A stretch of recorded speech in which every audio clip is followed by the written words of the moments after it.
Good morning, ladies and gentlemen. I'm Kobayashi, Director General for Crisis Management, Tokyo Metropolitan Government. Thank you very much for inviting me here today. Until August last year, I was at the Ground Self-Defense Force as a ground component commander. I'm now a Crisis Management Director General of Tokyo Metropolitan Government since October last year. This is now a new era called DEWA. And next year, Tokyo is going to host the Olympic and Paralympic Games. So I'm very grateful that I was assigned a very important job. Besides the fact that I cannot travel far away, I'm enjoying my daily life. Now today, I'd like to talk about the features of Tokyo Megacity and the disaster risk reduction plan based on past lessons. In Tokyo, it's said that in the next 30 years, there's a 70% probability of an earthquake happening directly under Tokyo. So response to earthquake is an urgent matter for us. I would be very grateful if my talk will be of any help to all of you.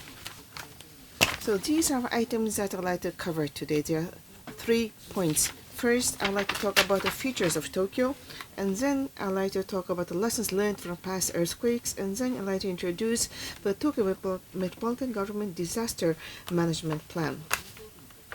First, I have the features of Tokyo. From the point of view of earthquake, there are 6 points that I can mention as features of Tokyo. One is that Tokyo is the center of politics and economy. Tokyo is the center of politics and economy of Japan as a capital city, but also is a city having great influence all over the world in terms of economy.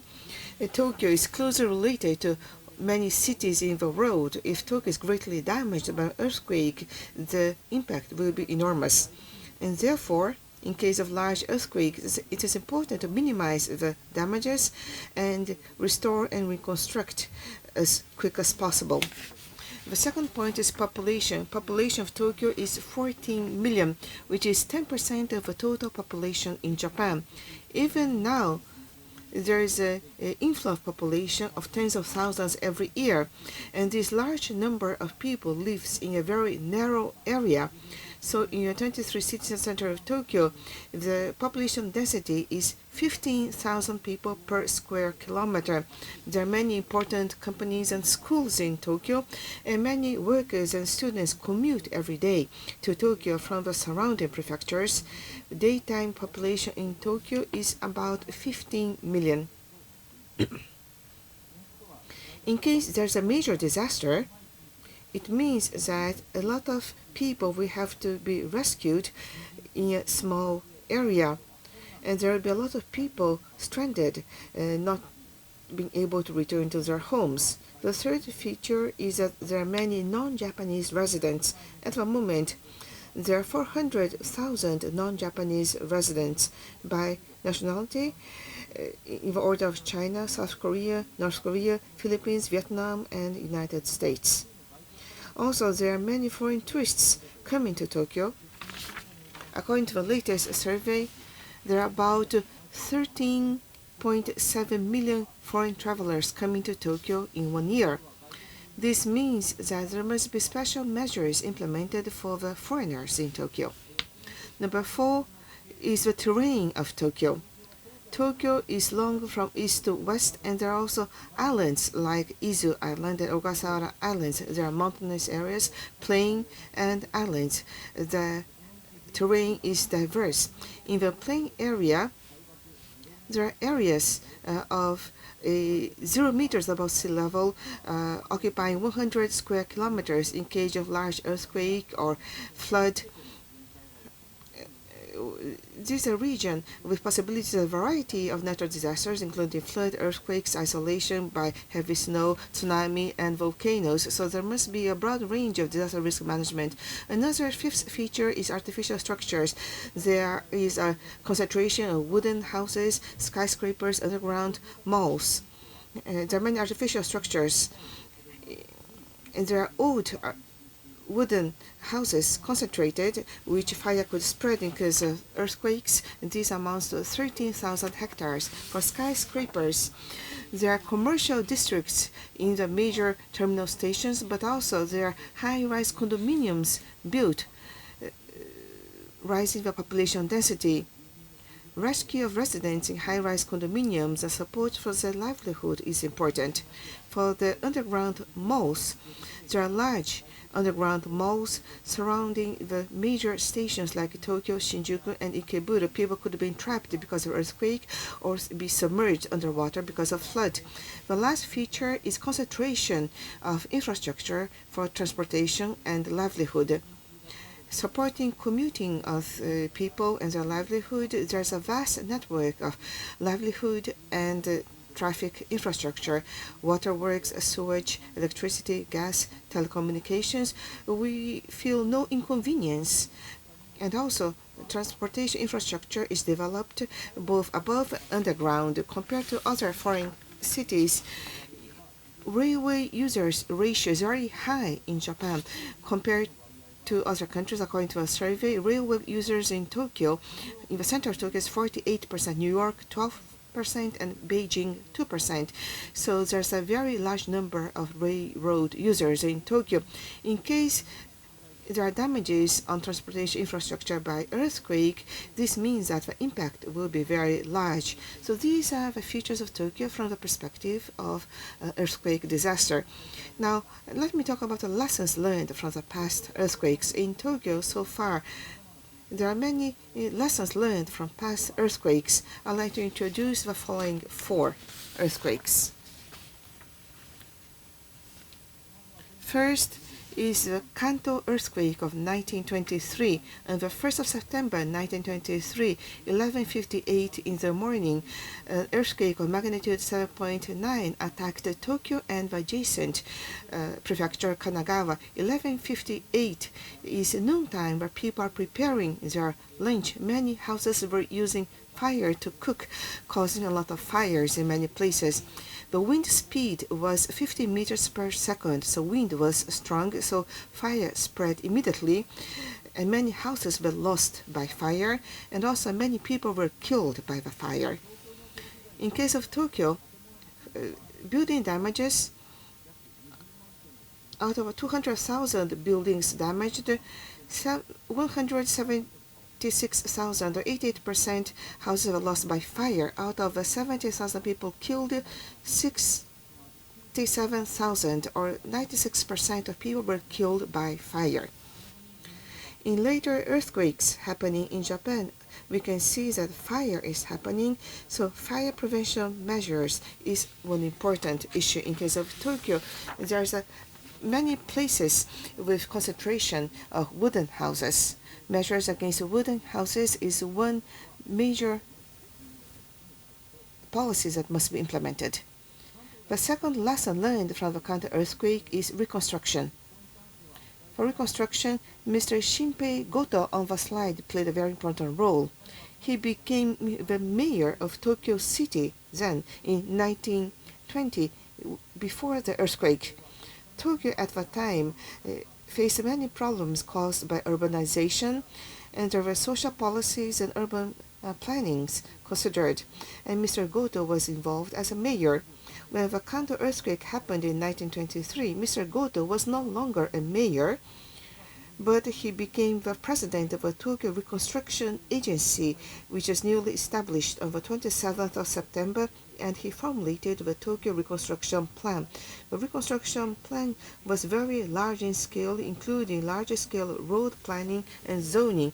This was opposed by the Congress, so the project scale was reduced. But still, this included urban developments and developments of urban area, roads, parks, and houses. 7 years after the earthquake, in March 1930, Tokyo Reconstruction Festival was held, declaring the reconstruction of Tokyo. For the fast reconstruction from the earthquake, it is important that there must be preparations for normal times, and also establishment of organization for early reconstruction is important. In terms of besides preventing fire in construction, another issue was the spread of wild rumors.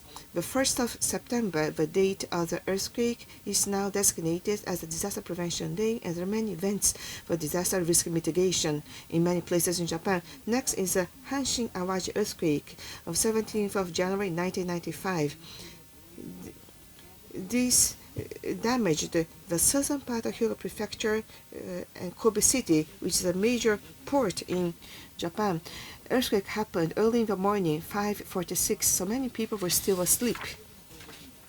There are many old wooden houses in Kobe at the time, and earthquake happened directly under the city of Tokyo, so many people were victimized because of collapse of the buildings. In the Hanshin-Awaji earthquake, 6,400 people were killed or went missing. Out of those, 86% were crushed to death because of a collapse of a building. Many houses collapsed and rescue activities were conducted as follows. Immediately after the earthquake, 164,000 people were stuck under the collapsed houses. 80% could escape by themselves, and 35,000 people were buried alive. 77% of the 35,000 people, or 27,000 people, were rescued by their neighbors. Survival rate of those rescued was 80%. The remaining 8,000 people were rescued by police, firefighters, or SDF, and 50% of them died. Eventually, it's said that 72 hours is the important initial hours to save lives. So, to heighten the survival rate, it is important to rescue as soon as possible. So, besides the government and public aid, self-aid, like having earthquake-proof houses and fixing the furniture is important, and also mutual help by the local citizen organizations is also important. Roads were cut off, causing traffic congestion, which hindered police, firefighters, and SDFs to arrive at the site. So another issue in case of disaster is to secure the passage of the roads. The third subject is the Great East Japan Earthquake of March 11, 2011. This earthquake happened in the Tohoku area, and the major damages were caused by tsunami. In Tokyo also there was an earthquake of a seismic intensity of 5, and people were killed in Tokyo as well. So there are two lessons. One is the lessons to be learned at the disaster-affected area, another lesson was in Tokyo. In case of the Tohoku area, the 3 prefectures affected by the earthquake, local government office buildings and government staff were also affected, so there was lack of personnel to respond to emergency. Staff of local governments from other cities all over Japan went to the site to help. So the need to establish a support organization between local governments was recognized. I greatly appreciate the Operation Tomodachi from the U.S. forces. At the time, I was the Ground Staff Office Operations, Support and Intelligence Department Director, and for the SDF, the support from the U.S. forces was very encouraging. At this earthquake, many houses were swept away by the tsunami, and so many evacuees had to live in the evacuation sites for a long time. So operations of evacuation site and in cleaning up houses led also many lessons as follows. Number 1 is to deliver supplies in the push type support. Local governments were also damaged, so requests for supplies didn't arrive at the prefectural or governmental level. It was difficult to identify how much supplies were necessary. And as time passes, the evacuation sites faced a shortage of supplies, so regardless of request or not, supply was sent in a push type support. Another point is to reflect the point of view of women and those who need special care. Their need supplies unique to these people. But it's difficult for evacuees to say what they need by themselves, so there must be ways of identifying what they need. At that time, when SDF was sending supplies to the sites, women self-defense force members accompanied the delivery of supplies to understand what they need, so that what the women and people who need special care need would be supplied. I hope local women would also play such a role in case of future disasters. Thirdly are the volunteers. Many volunteers gathered in this earthquake. But in the disaster-affected areas, this was very broad in range, so there was a regional imbalance of volunteer activities. There must be a mechanism to unify the activities of the volunteers. In Tokyo, there was another issue. An intensity of 5 earthquake happened in Tokyo. Immediately after the earthquake, many railways stopped their operations. Earthquake happened in 2:46 in the afternoon of Friday, directly affecting their means of returning home, leading to a lot of stranded people. This slide shows the situation of the night of the earthquake. Pedestrians were walking on the roads, causing a lot of congestion on the roads. On the lobby of the Tokyo Metropolitan Government Office, many people gathered because they were stranded. There were about 3.5 million people stranded within Tokyo. In case of earthquake directly under Tokyo, it is estimated there will be 5 million people stranded. So this is another urgent matter to be considered. In the Tokyo East Japan earthquake, there were damages at the Fukushima nuclear power plant. Local residents had to evacuate, and even still, evacuation has not ended. There are some areas which evacuation order is being lifted, but people who have returned to their original places is still limited. The last example is the Kumamoto earthquake on April 14, 2016. There was a foreshock of intensity of 7 and 28 hours later there was a main shock and then another aftershock. So there were large earthquakes continuously happening. In the Kumamoto earthquake, from the lessons learned from the past cases, government and private sector cooperated. On the other hand, there were confusions in receiving support from other local governments, and also supplies delivered to the depot didn't arrive at the evacuation sites, and evacuation sites openings were not conducted smoothly. So those were new issues. And also, the importance of operating the evacuation sites from the perspective of women was recognized, considering privacy and also having stocks of liquid milk for babies. We felt the need of considering the needs of diverse evacuees. So those are our past lessons. Every time we have an earthquake, there were improvements made on common issues. But every time there's an earthquake, we find new issues, so there is no end in the lessons we can learn. Next is about the Tokyo Regional Disaster Prevention Plan based on past lessons. Assumption of damages in case of earthquake directly under Tokyo. Tokyo experienced many earthquakes in the past. The area which Tokyo is located is an area which a magnitude 8 class earthquake happens every 200 to 400 years, and in between there are a few direct earthquakes under Tokyo of a magnitude 7 class. It is said that there's a probability of 7% that a magnitude of 7 class earthquake will happen in Tokyo within the next 30 years. In the disaster prevention plan, we assume the 6 o'clock in the afternoon of winter wind speed of 80 meters per second, which we believe the damages will be the largest. Under these assumptions, it is estimated that there will be 9,700 people killed. Out of those, 5,400 people will be killed by collapse of buildings and 4,000 by fire, and 147,000 people injured. 304,000 building collapsed. Out of those, 100,000 will collapse because of a shake and 200,000 because of fire. So most of the damages is estimated to happen with fire. At the peak, evacuees are estimated to be 3,390,000. The stranded people, 5.17 million.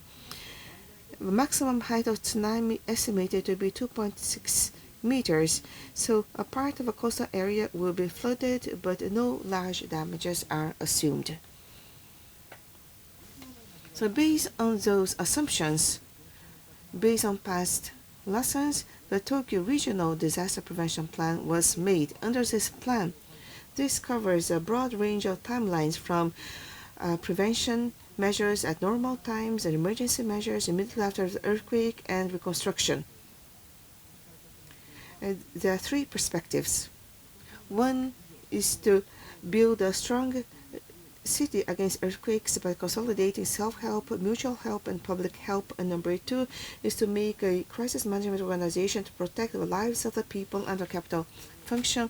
And number three is to support the livelihood of survivors and reconstruct Tokyo as soon as possible. In this plan of Tokyo, there are specific disaster reduction targets set to promote the necessary measures. Number one are items related to limiting the damages. Out of 9,700 people estimated to be killed, the target is to reduce by 60% to 6,000 people, for evacuees to reduce by 1.5 million people, 40% of estimated 33.9 million. And number three, out of 300,000 lost buildings estimated, the plan is to reduce by 200,000 or 60%. By reducing the damages, it is possible to accelerate the recovery and reconstruction of a livelihood and the capital function. Number two is related to a maintenance of urban function. To avoid interruption of a function of the government and Tokyo and the hospitals, and also to secure the safety of 5.17 million stranded people by securing the necessary facilities. And number three is to secure a lifeline, to recover a lifeline, 95% of a lifeline within 60 days, for electricity in 7 days, telecommunication in 14 daes, water supply and sewage in 30 days, and gas in 60 days. Number two is to lead the path to reconstruct the livelihood of the survivors. So from these perspectives, the disaster prevention plan was made as follows. It starts by defining the role and responsibility of the Tokyo Metropolitan Government and cities and towns and villages, and aims at raising the ability to counteract disasters and realize a safe city. And also there are plans covering telecommunications, medical service, stranded people, evacuees, supplies, and also preventive measures and emergency measures and recovery measures. Necessary measures are listed. And lastly, it covers the basic policy of a reconstruction plan. And with that, not only measures against disasters, but also it is important to promote a comprehensive disaster risk mitigation from normal times until reconstruction. Now let me introduce a part of such efforts. One of preventive measures from the hardware perspective, to promote constructions of earthquake-proof buildings and fire-proof buildings, secure evacuation sites, develop roads to make towns strong against disasters. Among preventive measures is the softer side, which is to enhance the ability to prevent disasters, to have emergency drills jointly with the residents and seminars, provide guideline books to the local residents, and also to train staff to play an essential role in operating evacuation sites, to develop women manpowers, and also develop volunteer fire corps. By doing so, the plan is to enhance the general ability of Tokyo to counteract disasters. And also, if there's a disaster, a task force will be made within Tokyo Metropolitan Government. This organization, the governor will be the director of a task force, and I, the crisis management director, will be organizing the overall measures against, including emergency measures and restoration and reconstruction. Depending on the role, emergency measures and recovery measures will be taken.